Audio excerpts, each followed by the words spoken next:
you're about to listen to our program Eng. We don't know why, however we are grateful you chose to. We do wish to inform you that the views, opinions and overall morality do not necessarily reflect those of the station, interview guests, sponsors or musical entities.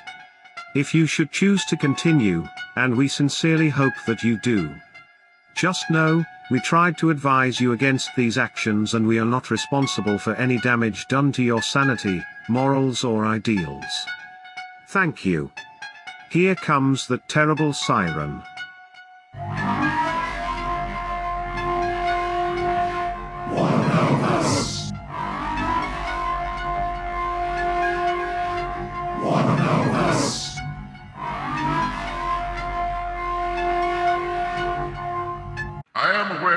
I am a humble man. That you feel you don't belong. I won't say you should follow me. You are welcome. You are loved. Join us, and we shall reach the promised plain. I'm not boastful, and my chorus is more soulful. One of joy, one lacking pain.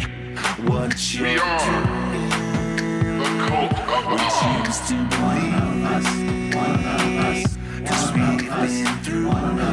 I am aware. Don't say it. I can see you it. Feel you don't belong. I don't wanna. You don't need it. Once again, we are legion. What I'm meaning. Don't say it. I can see it. Join us. I don't wanna. You don't need it. Once again, we are legion. One of joy, one lacking pain. We are the cult of Ah. Through because I forgot to turn on my fucking microphone. Yeah, it wouldn't be a show if there weren't some sort of fuck up, and I'm usually the fuck up. Hi, how you doing? Friendly neighborhood cult leader here. Odd. With me is my co-host Jad, and riding on our third chair again is the America's own Reep.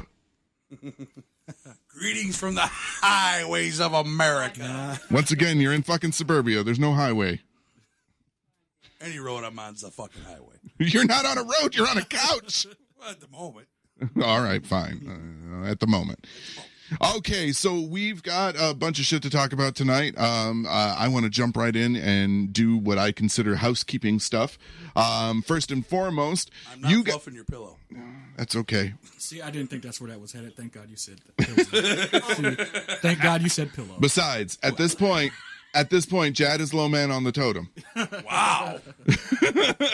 Poor Jad. Fair enough. But no, so first and foremost, you guys voted and we listened. So every year we do something we call FreeTober. And this year I told you that you could choose one of the celebrity interviews that's normally locked behind our Patreon paywall. And I gave you some choices. And the votes are in. Voting ended at 7 p.m. tonight, and the winner was Bruce Vilanch. So you guys will get the interview that I did with Bruce Vilanch. Which is a good interview, by the way. I gotta recut it a little bit and bring it up to current standards. It won't be much. Bit, do you? Yeah, just a little. How did you do the interview anyway? Earlier this year, late last year, I don't remember. Early this year. Time doesn't exist. Time. TikTok, motherfucker. Time is a lie. Ding dong. Time is a clock that sits on a wall. Tick it in my head. Look, you said TikTok, I said ding dong. You are a ding dong. And I go right to Anthrax, tick it in my head. So, you guys are going to get the interview with Bruce Vilanch for FreeTober. Keep an eye out on the Facebook page, Twitter, and all the other socials as to when that will be dropping. The other big news that we have is starting tonight after the show. Of course, theoretically, you could go and do it right now if you wanted to. If you go to thecultofodd.com and you scroll down to just underneath our sponsor carousel and where our links are, you will see our top 10 chart, and you will see that there are 10 new bands listed in the top 10 chart. What that means is these are some of the bands that have been brought in via our Reverb Nation offer, and these are the first 10 that we have chosen. So what we're going to do is we have our top 10 chart, And you can go to the website and you can listen to the music right there. You can vote for them. And the band or artists that make it into the 1, 2, and 3 slot will make it into our featured section, which is the first 3 songs of each show. That doesn't mean that the other bands aren't going to get played during the live show and be in the podcast version that goes up to Patreon. It just means that those 3 bands get that featured slot for what goes out for the fun size version.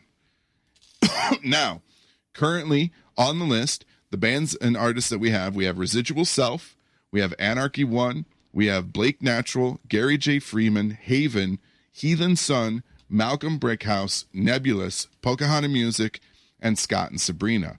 Each one has their own unique vibe to them, and you can vote for more than one if you want. You can go through and give everybody a vote if you like all of them. It's just a matter of who makes it into those top 3 spots, gets into the featured spot for the episode. Voting will start tonight and run until Friday morning. Friday mornings is when I pick the music for the show. So at that point, whoever's in the 1, 2, and 3 spot, those are the first 3 songs that we'll play that night on the show. And then everybody gets set back to 0. Maybe I'll add a new band or 2 and pull out some that didn't get any votes for whatever reason. And we'll start the process over again. And we're going to keep doing that for the next foreseeable future. Every week, out though. there and vote. Yeah. The list of bands that you heard, you like them, vote for them. Yep. And they're going to be doing their part, sending people our way to vote for them as well and listening to our show because their music is being played. Like I specifically, Anarchy was one of my picks. the band. Oh, I thought you were being specific. Anarchy was one of my picks. She's really good and pretty, too. But she's really good. Actually, all of them are really great artists. And they're local acts. No, they're not. Oh, they're not? Oh, I thought they were local acts. We put out a national call and It's national now. My bad, Mike. Yeah. I fucked that up myself. Yeah, actually, it's international and national. International like the Men in Black. Yeah. You're always in black. Yeah. I can't change. But yeah, so really cool thing that we're doing, and we're happy to have them, and we're going to be having more and more music coming in. So please Michael's money. keep checking. Or his pedophilia problem. this side conversation. And you don't have a pet chimp either. I could grab one of my friends. You know what? I still say we need to get Matthew Broderick and teach that fucking chimp sign language. Let's see what that fucker really saw. Let's see what the chimp really fucking saw. I'm sorry, that was a side conversation. So like I said, we've got tons of new music coming, and I hope you guys are willing to check it out. We all week through the Facebook page and through our Instagram and through TikTok, we were dropping announcements about each new artist that we had picked up. We gave you a little bit of information about each one and gave you a link to go check out their Facebook page and, peruse their links. I can't wait for this because when we first started the show, we had a Battle of the Bands idea, and it went okay, but it didn't. I didn't have the tools at my disposal that I have now, and now with this top 10 chart and the ability to have everybody be able to go vote and listen right then and there makes it so much easier. So please, by all means, go check out those artists. One artist already has a vote, and I'm pretty sure they went and voted for themselves. Shouldn't it be a rule you can't vote for yourself? You should No. always be able to vote. Yeah. Well, right. It's like that's liking just your own a status gimme. comment. Even the goddamn president can vote You for have himself. every right to do Status. that. You have every right to do that. Yeah, even the president can vote for himself. So That's Anarchy. I have to compliment on this one because Whoa. but at least also too, please go check out the music. Don't just she's pretty. remember, Got my vote. Just because of the picture alone. remember, I sort through these with you. I have heard these. I've heard the good and the bad and the absolutely goddamn awful. Which also too, if you're Can't be that interested, goddamn awful. I wasn't singing. Yeah, neither was I. You would be heads above for some of these people that have submitted to us. also too, if you're interested in doing listening parties with us, we tend to do it like once, maybe twice a week via our Discord. All you got to do is shoot us a message and say, hey, I want access to the Discord. When are you guys doing another listening? Because there's a lot. Yeah, right now I Join. Do it. because I'd love to listen. Yeah, I think right now, yeah, Rob sat and listened. But I think we have over 100 submissions that we haven't reviewed yet. Again? I told you the other day we were at 94. Remember? We just did 80 of them. Remember, on the 21st, Reverb Nation put us into their email, their newsletter blast. I forgot that was going to happen. We just read 80 of them like 2 days ago. I know. Yeah. Yeah, we have 101 so far that we like. Or actually over 100. All right. Well, now I know what we have to do. Hey, Jad, tomorrow. you got any Tylenol or Advil? I'm gonna I need don't some You know, have this any. just fucking married couple bickering starting to give me a headache. If I want to listen to this shit, I would have stayed home with my wife. It's not bickering. Trust me. We don't bicker. No, you two just have full-blown knockdown, drag-out, raging fucking fights. Maybe. You know, maybe to it. I've known you two for too long. Maybe she likes it. Fights together. Maybe she's bored with it. Right. Oh, maybe she does like it. Hi. Are you trying to say she gives wonderful headache? Define headache. I'm not going to define that. That's up to him. 69, There's a sound drop that just got played there. And, of course, I didn't get to hear it. No. You will if you go back and listen. Wow. So, yeah, Bruce Vilanch is the FreeTober offering that you guys are getting for October. And please make sure you check out the top 10 chart and vote for these artists. And you'll be hearing them all next week. All 10 of them will be in the playlist. But like I said, the top 1, 2, and 3 slots are going to be our featured. And I just got your wife the face palm. Normally when you open your mouth, you do. All right. I didn't even open my You have a mouth that choice. time. National tragedy or TV show? Isn't that Ours both the are same the same thing? thing. Yeah, exactly. No, not in this Depends on case. what channel you're watching. Yeah, national tragedy or TV 90% show? of the channels. So, Steven, Okay, fuck I it. feel like we said national tragedy. I'm not. I shouldn't. Look, I have a bad sense of humor. Okay, national tragedy. Right. National tragedy. All right, a few weeks ago, 9/11 happened, and I have to take issue with some I'm shit. sorry. you did not. I take issue with some shit at this point. I understand that it was a terrible moment in our nation's history, and I understand that people lost their lives and gave a lot of themselves to save others. But I will never forget. I do not need to remind myself or others with images of horrific and graphic violence every fucking year at this point. All right? I'm getting sick of it. I get it. Well, look at it this way. It's like if Krampus is like posting pictures every Christmas, like selfies, and sending them to people. Like, I mean, it's terrible. Nobody wants to see that mind- every year. yeah, I mind less the ones that are like the Remembrance where you'll see the two light beams or something Yeah. like that.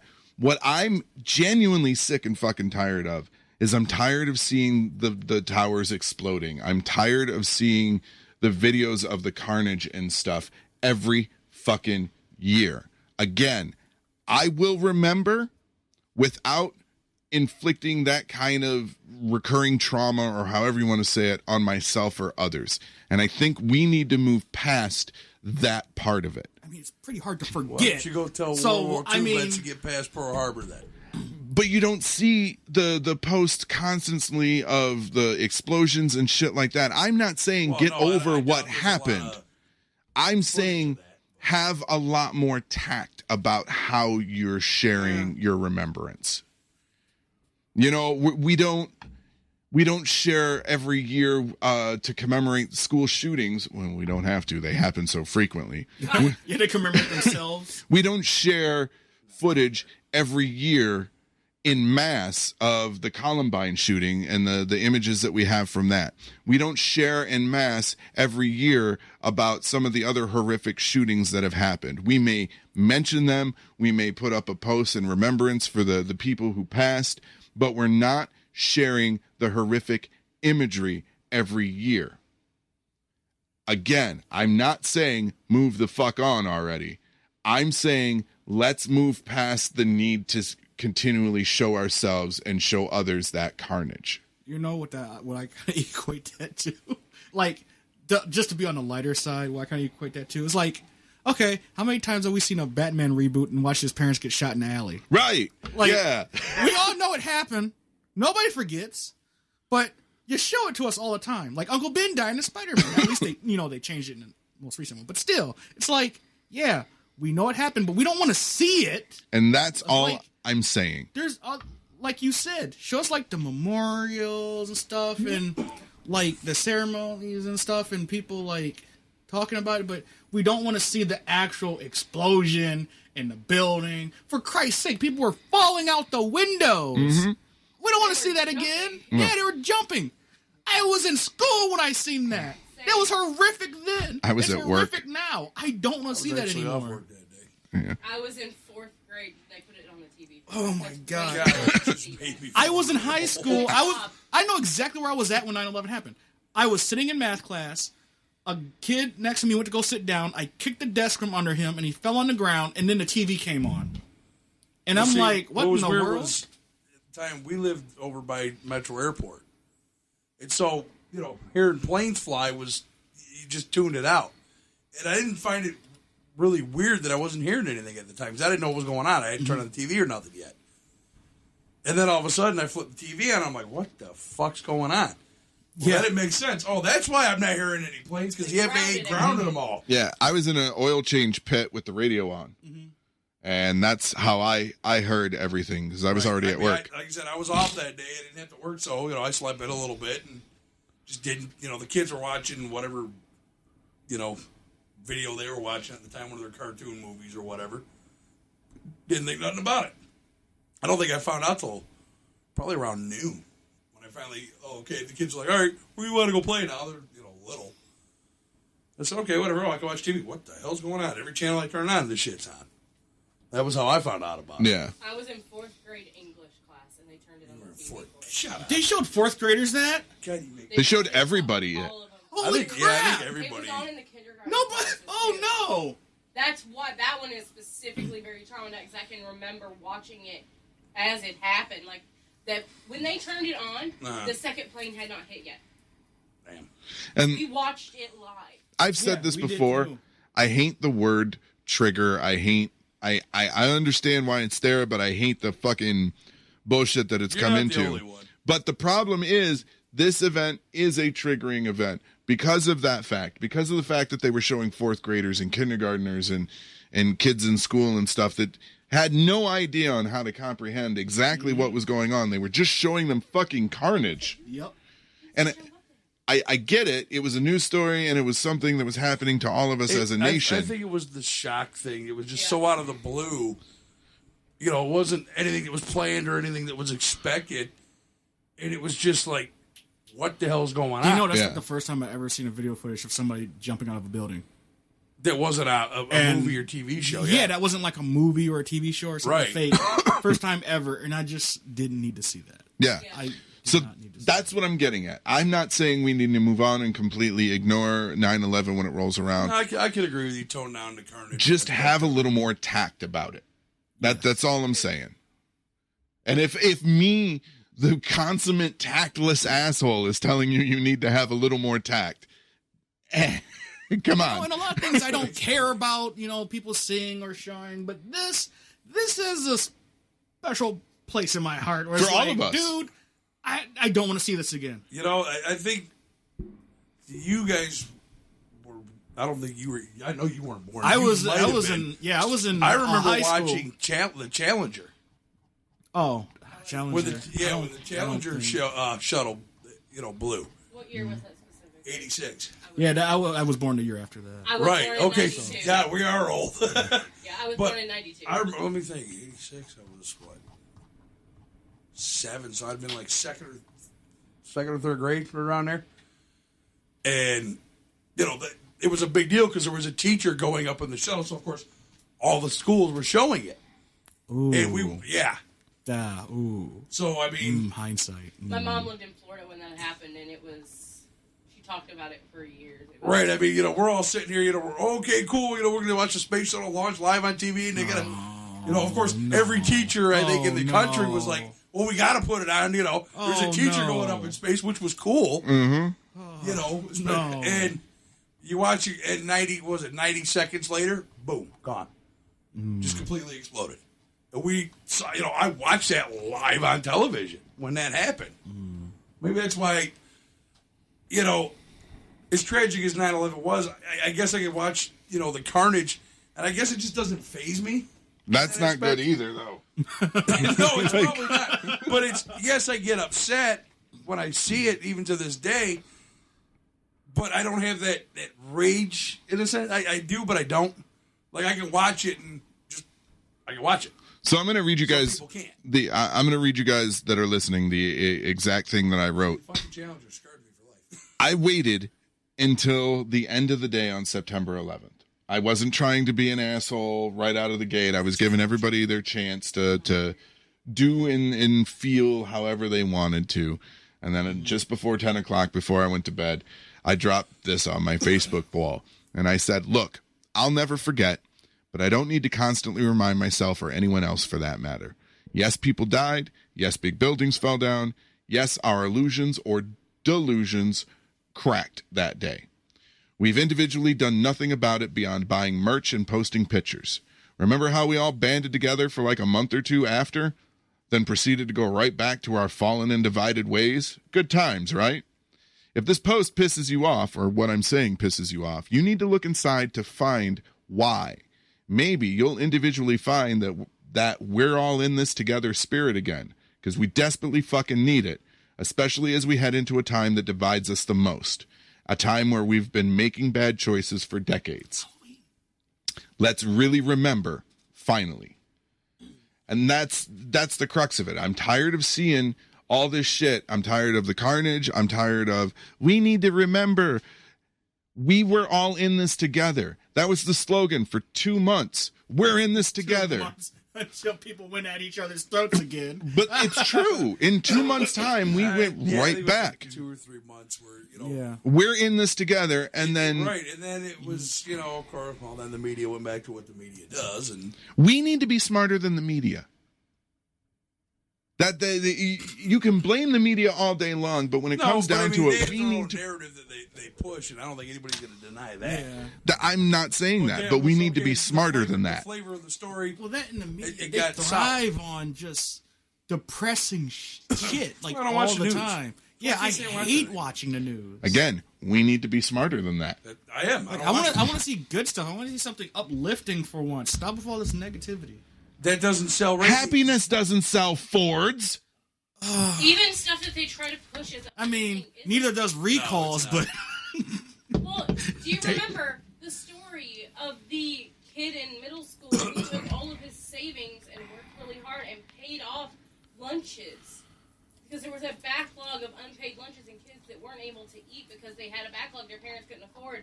And somebody was like, wait, why are we saying this is heartwarming? This is depressing. A kid had to take his entire savings. In a sense, it is depressing that a kid did that, but at the same time... He shouldn't have had to. He shouldn't have had... Right. He shouldn't have had to do that, but he did it. Why try and put a sour note on that? I mean, I'd rather the kid do it than Jamie Oliver do it and try to feed them veggies. Are you okay? No. No, it's on this show. None of us... Something green hurt him once. I choked on a piece of broccoli.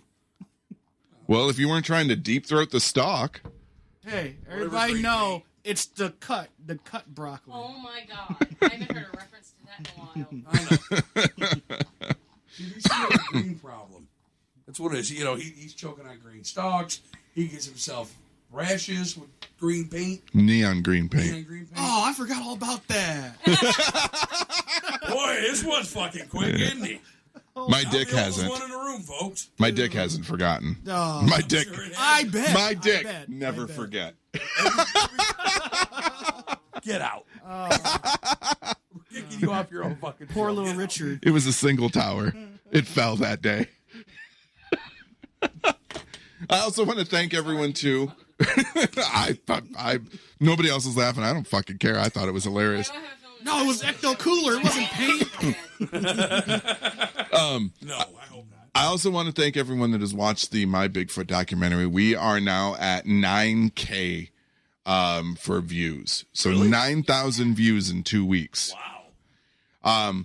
We're already working on, we're not going to say, we're already working on, we're not going to say what, but we're already working on a follow-up. 5 times, but that's beside the point. Oh my god. So I'm white. Fuck off. I understand my fucking mediocrity, okay? I'm just gonna keep on moving. So yeah, 9,000 9,000 views. This poor Jad's over here. You're trying not to die laughing. We think we might have found our folks. niche, so you might start seeing more stuff like this on YouTube from us. But again, thank you so much for 9,000 views. It is an amazing thing to watch that number just keep rising every night. Every night I go to bed and we add like 200 to 500 more views to it. One night it jumped 1,000 on us, and we were starstruck at that point. Like just 6 days ago, I had posted thank you for 2,000. Now we're up to 9? Yeah. Wow. One of us. Do you have the live count on that? I can look at it right now. Because I know it was moving still. Well, let's see where we're at as of right now, folks. I don't know. Yep, that's what I'm going to do. I just 9,000 even. Because it was 8.9 before we started the show, and I was like, okay, well, that's close enough to 9,000. I could just be like, Right. 9K.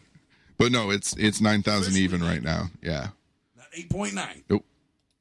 So, but like I said, we're already planning on a couple of follow-ups to some stuff. We're not going to say what they are or when you're going to get them. But we've got some interesting stuff planned. So, we are getting ready to head into our first song block. You're going to get Kingdom Falls, This Is Hell. You're going to get Blue Orchid Reaction, and Why Didn't Your Song Name Come With You? That's Animal with No Mate. And you're going to get DramaScream with Sham. You're listening to The Cult of Odd on tapdetroit.com. And make sure you tune in next week. Jad, Reep, Corey, Ace, they all have the night off. It's going to be me and the network owner, Planky, as we sit down to talk with the owner of Big League Brews. We're going to find out his story. See, we're Best beneath place their ever. contempt. Best place ever. He's the only one that's butthurt about it. I've not sent really. I've sent He's giving you shit. I've sent so many When we went people for his there birthday, he for fell food in and love with drinks. Yeah. Because I love I'm that not really place. buttered. I'm just giving him shit. Yeah. So we're going to sit down with the owner of Big League Brews, and we're going to find out his story and the story of the bar. And we're going to laugh and joke and talk and have a good time. So me and Planky and Matt will be sitting down September 30th. So you don't want to miss that one. And it'll also be the first episode with all the new music in it, too. So be sure to check that out. We're going to go ahead and go to break now. When we come back, we're going to talk about Quantum Leap, the new series and the old. So stay tuned. You're listening to The Cult of Odd on tapdetroit.com, and we will be right back. Now it's time for our Patreon shout-out. Big thanks to C. Wheezy, Bryce Rogers, Justin Burnside and Zaldor of Zaldor's World Podcast for becoming a patron. Welcome to our Holy Mother and the throne she sits upon, who have joined the Cult of Odd Plus. We hope you enjoy our long, uncut and girthy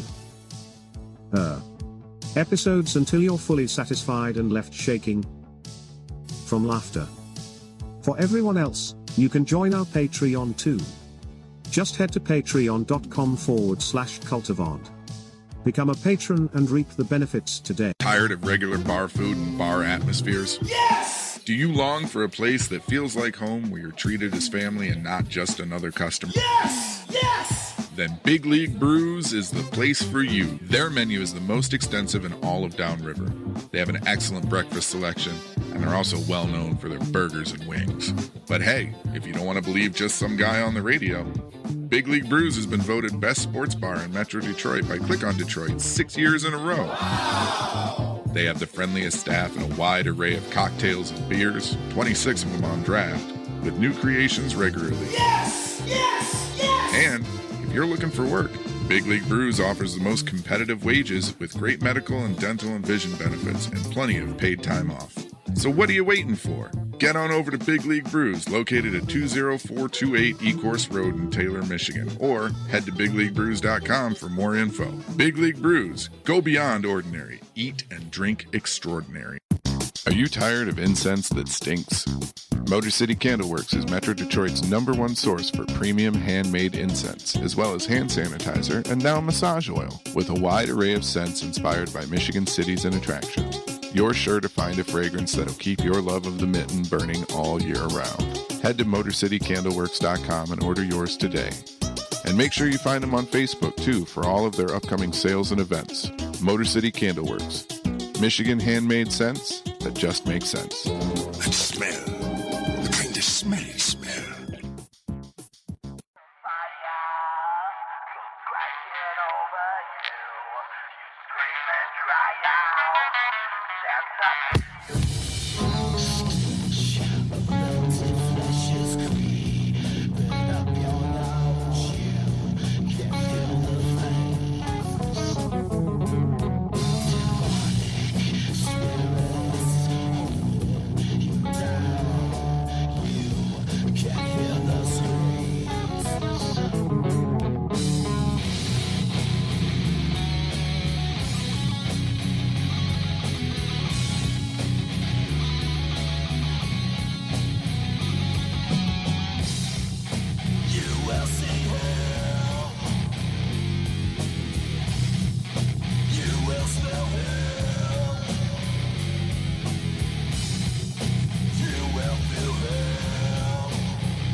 'cause you're not going out tonight.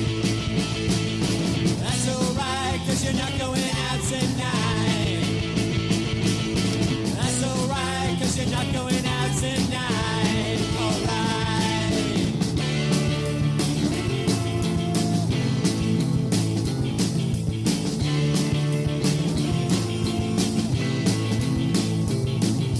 Chess is fine, going out tonight. Out tonight. Chess is fine, you're going out tonight. Out tonight. Chess is fine, going out tonight. Out tonight. Chess is fine, you're going out tonight.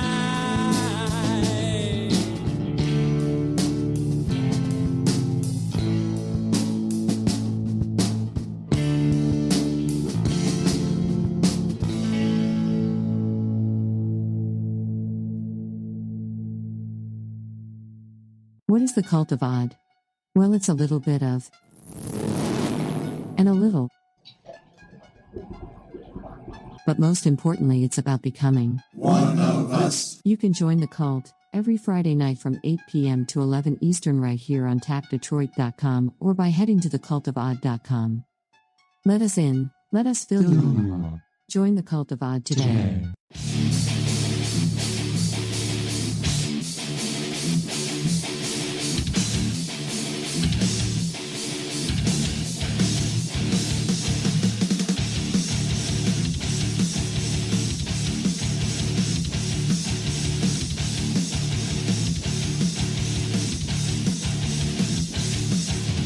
Beauty claims the prize, they objectify it. Weak ones take the toll to the other side as well.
And we're back. And we're going to jump right in because Jad has a story that he wants to tell us, and I want to see if I can slide it in before the fun size is over. Slide it in before the fun size is over? I thought slide it in made it the fun size. Well, depends on what you're into. All right, so the Quantum Leap Revival has aired its first episode, and I was pleasantly surprised. I was very nervous about this revival coming, because Quantum Leap was one of those shows from my childhood that I absolutely loved. I've rewatched the entire series multiple times. In fact, I just finished it right before the new episode re-aired. I wanted to familiarize myself, and realistically, I just wanted to go back and watch Mirror Image one more time because I wanted to make sure that I caught all the nuances that they were trying to get through in that. And a lot of people were upset because Sam and Al aren't apparently a part of this. But Al, the actor that played Al, Dean Stockwell, he's passed away. And Scott Bakula, for whatever reason, is not involved. Although he did release a statement saying that he does wish them well and that it did break his heart to turn it down. But he didn't allude why. But I believe I know why, and I'll get into that before we get too far away from it. But I did want to talk. One, Ben Song, the character that is leaping, absolutely love. I love the fact that he's a little more sure of himself than Sam was when he first started leaping. Like he's already willing to go with his gut instead of taking like a season and a half for Sam to finally figure that out.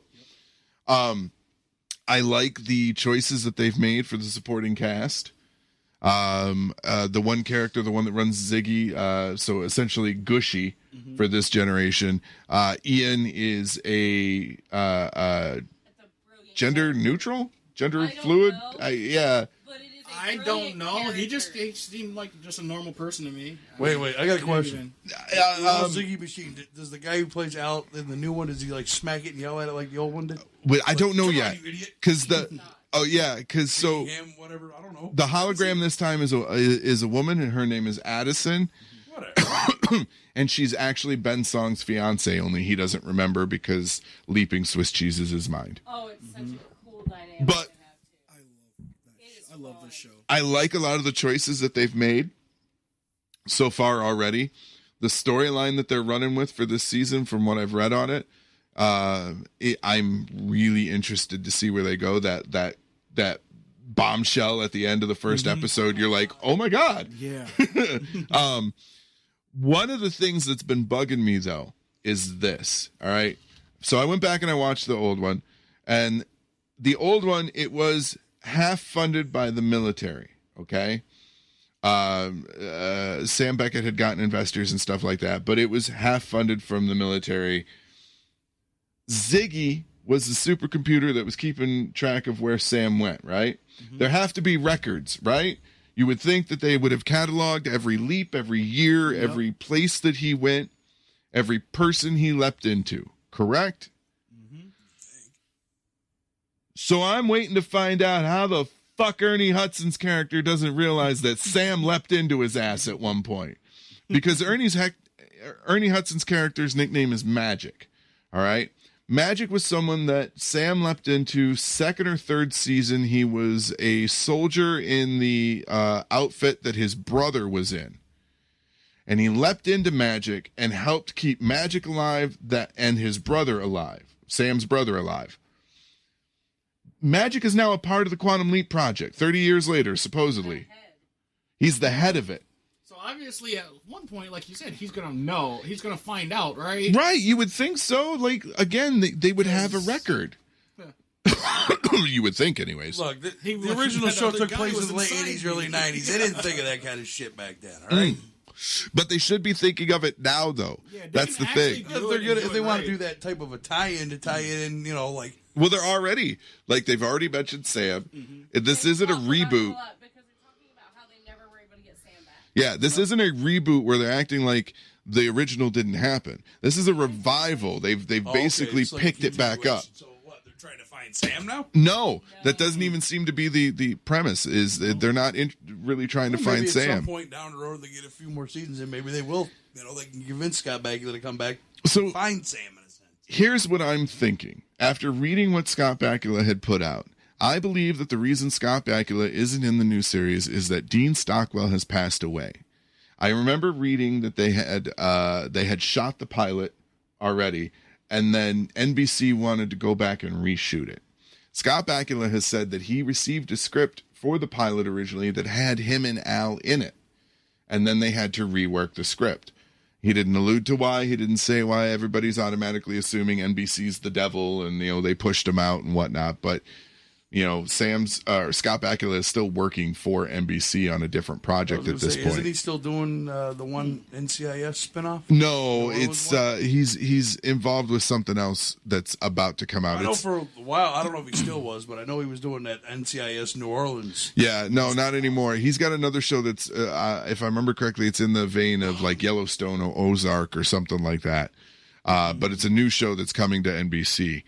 No, I believe the reason is that Dean Stockwell passed away. And the reason I say that is, imagine the happiest moment in your life, okay? Whatever that moment was. Now imagine having to relive that moment without the other person that made it that happiest moment, or the other thing that made it that happiest moment. You might very well be right on that one. It could be a reason why he's That would doing be it. terrible. Or, like I said, it could be just he has other projects going on that he can't commit to. At the time, this would have been perfectly fine for it. Like, he didn't take another project. For the timeline of how Hollywood works, and you'll have to take my word on this, having worked with a lot of movie stars and producers and stuff, and talking to them and writers and getting to know them and whatnot. For the timeline that Hollywood and the TV series worked, if he had taken Quantum Leap, he would not have had time for this new project that he's in. And it's getting ready to air. So they were shot roughly around the same time. Like, he passed on Quantum Leap and took this project. I believe that, yes, even though Scott Bakula is an actor, he is still a person.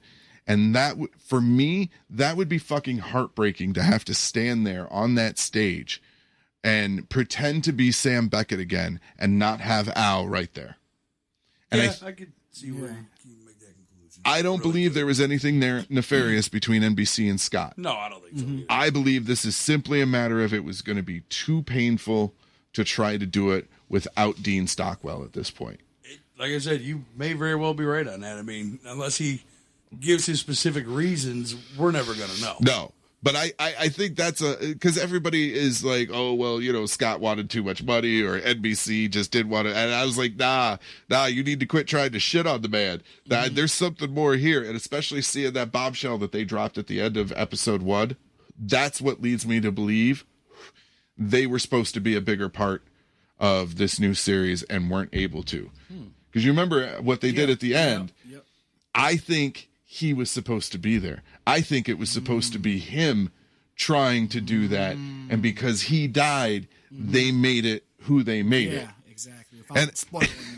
I'm trying really hard because there's some people out there. But I think that's what happened, and I think we need to cut NBC some slack, and I think we need to cut Scott some slack. Watch the new show, put some time into it. One of the I enjoyed it thoroughly. I'm thrilled that they stuck with the 45-minute format. Yep. I was terrified that they were going to try and condense it down into a 30-minute format, and I was like, no, don't do that. Please don't do that. The intro is way shorter, too, now. Thank God. I don't think I could sit there. I think that was one of the longest intros in television. 2 minutes and 2 seconds. I think the only one that might have beat it was a show back in the early 80s called The Fall Guy. Maybe. I think that one might have beat it for the intro. Yeah, but the Quantum Leap intro is 2 minutes and 2 seconds from start to episode start. That was the old one. Yeah. This one, it's... There was no intro really. You get the lead in. Now that I think about it, You're right. There was like. But if you go back to like the 80s and early 90s, a lot of television shows had longer intros. Yeah. Now that I'm thinking about it. But yeah, with the new series, they were like, in 1995, Dr. Sam Beckett stepped into the Quantum Leap accelerator and began leaping through time, and he was never able to return home. Exactly. Let's start the show. And then you get Quantum Leap, the title card, and then boom, they're off to commercial. Yeah, like I said, now that I think about it, TV shows back in the 80s and 90s did have long intros. Taxi's intro was pretty long too. Yeah, that was late 70s. MASH was a fairly long intro too. Yeah, MASH was Smash intro early was mid so 70s. long. Yeah, so, but like, I don't know why Quantum Leaps, I think it's because of the theme song, because it's like, da da da da da da da da da, and it builds, and you're like, all right, the show's about to start, and it's like, no, it's not, da da da da da da da da da, and you're like, fuck! Like, come on, like, I gotta take a Like piss. I said, I think the only intro that might have been longer than that was probably, I think, the Fall Guy. You know, we're going to have to look that up. Yeah. Just to find out. But by all means, if Quantum Leap was your jam when you were younger, and remember growing up watching it, check out the new Quantum Leap. And even if it's not, one of the things that Scott Bakula said in his post about Quantum Leap is that it came along at a time where we desperately need to remember what it's like to walk a mile in someone else's shoes. And that was the big message from Quantum Leap. You got to remember, in the 80s, everybody's screaming today about woke culture this, and I'm so sick of seeing race issues and the gender issues and all this in the TV shows. Why can't they just make a TV show? Dummy. Go back and look at TV. All the shows that were really good touched on issues like this, and Quantum Leap did not shy away from it. They covered race, they covered gender, they covered dealing with seeing people with mental handicaps as equals. They dealt with a lot of heavy and weighty issues through the lens of a white cis male. A lot of things that people are calling woke now, hell, the Power Rangers even tackled. Yeah. So some like, and Star Trek, like stuff that people absolutely Mr. love. Rogers. Yeah, people Go like, back to oh, him. it's getting woke. Like, dude, stuff like this has been around forever, and people absolutely love it. You know, I think a lot of it was, you go back to that time, it's not necessarily that it wasn't in the forefront of, you know, television or movies or whatever, because it was. Mm-hmm. I just think back then everybody wasn't as hypersensitive as they are now. So it wasn't, it just, I mean, yeah, it was there and it made you think. It really did. You're like, whoa. like when I think back at like reading Rainbow or something, I'm like, I don't see this, oh my god, a black guy has his own reading show. No, you're like, I was like, this is a cool show. right. You know? and that, like, but that's, I think that's the difference between now and back when we grew up was, okay, it was a black guy host of Reading Rainbow.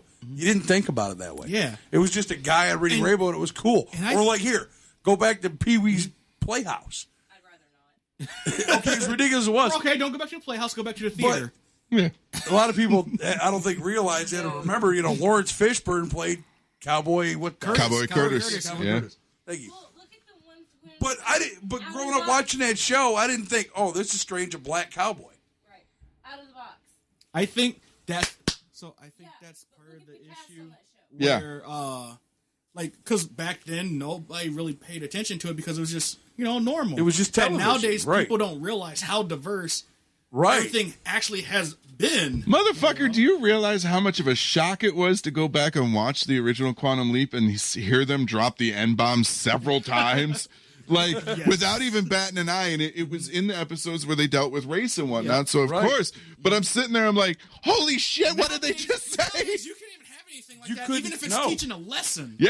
You Well, can't and that was even the do thing. that The show nowadays. always, from what I remember, the original series, it always kind of had a good lesson at the end of it, in a sense.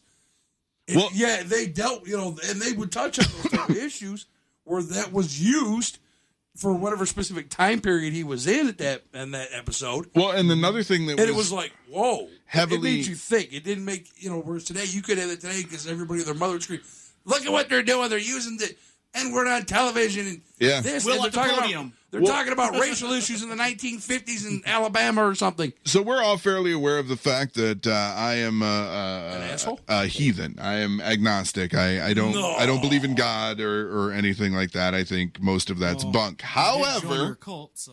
yeah, I run my own cult, so I don't have to believe in God. But Quantum Leap was a very God-heavy show. It really was, because after about halfway into the first season, Sam was trying to figure out why the hell he keeps leaping, and the only conclusion that he could come to, and it's because how he was raised, is God or somebody is in control of his leaps. God or somebody is putting him in these spots to help these people.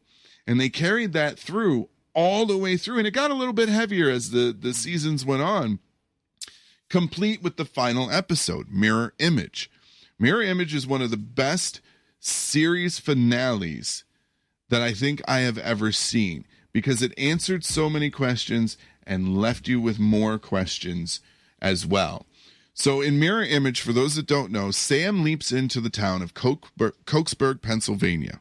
He leaps in August 8th, 1953, at the exact moment that he was born. That is his exact birthday. And when he leapt into the bar, he leapt in at the exact time that he was born. He walks over to the mirror and sees himself for the first time in like 5 years. He normally would see the other person's face. Right. No, he sees himself.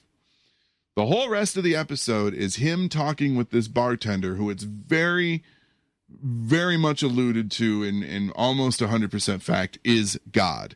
Its bartender's name is Al. He ends up seeing people in the town that share names with people he knows back in 1995. You would think, okay, names are... No, he runs into a Gushy. He runs into a couple of the people that he's leapt into, their lives and whatnot. And there's this other character named Stopa. Stopa is an old German guy who's worked down in the coal mines for so many years, and he's all arthritic up and whatnot.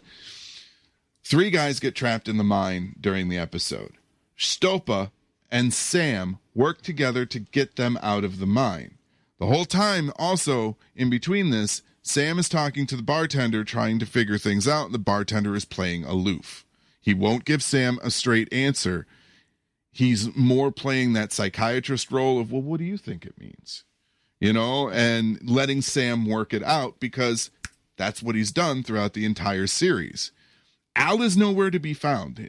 Sam's Al is nowhere. They have no idea where Sam is, because when they program Ziggy from 1954 forward.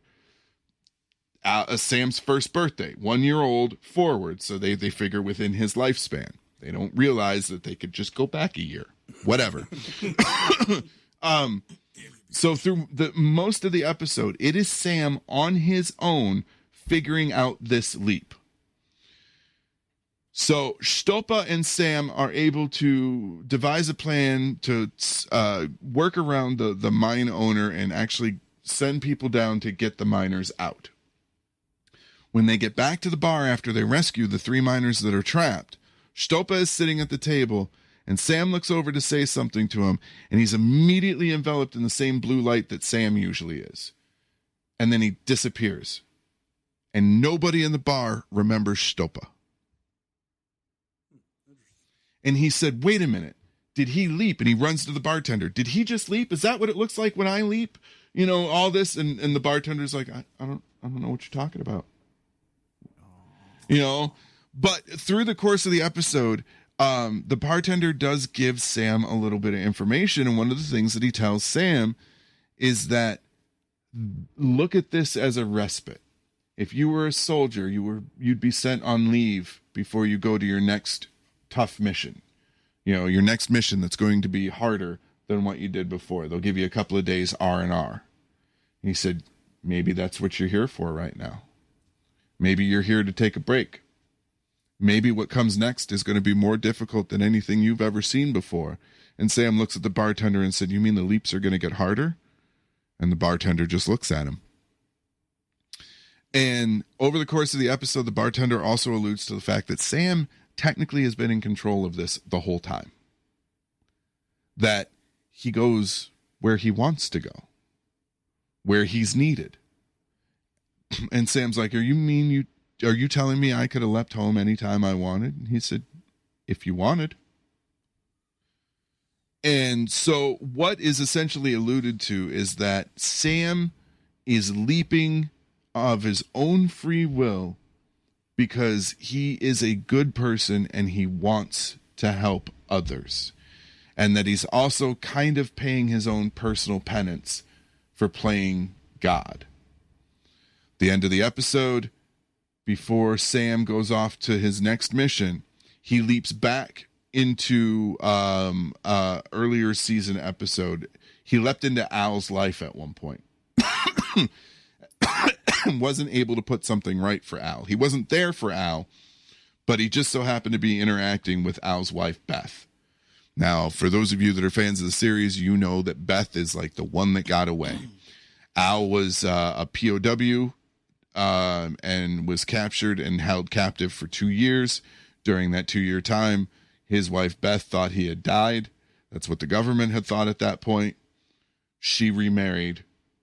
Al then went on a track of womanizing and just losing his damn mind because he lost the woman that he truly loved. That's what made us love Al. So at the end of Mirror Image, Sam jumps back into Al's life and time period and tells Beth Al's still alive. The title card goes up. You get a brief little bit of Al came home. Beth never remarried. You know, they get back together. Sam never returns home. I think that the end of that episode, what they were saying is that wherever Sam was going next, he had to go it alone. He wasn't going to be able to have Al with him, and he was going to have to figure these things out for himself. And that, yes, God might have been involved, but realistically, it was all Sam doing it. And the other thing that I thought was really cool, too, is they talked about how, you know, during disasters and stuff like that, people will say that they've seen, you know, quote unquote ghosts or people that look like they shouldn't have been there. What they were hinting at is those are leapers. Leapers have existed before Quantum Leap ever did. Sam's experiment just put a name to it. But that God or whatever controls the universe does this from time to time and puts people where they need to in order to help. I thought it was a really cool concept. Even though I'm not super into God, I really liked that aspect of the show. And I got a feeling that it's in this new series as well. Because that message that Ben left Addison, where he says this is bigger than the project and this is bigger than anything you or I could ever know. I think he knows something. Yeah, I think they're carrying it over, and I'm okay with it.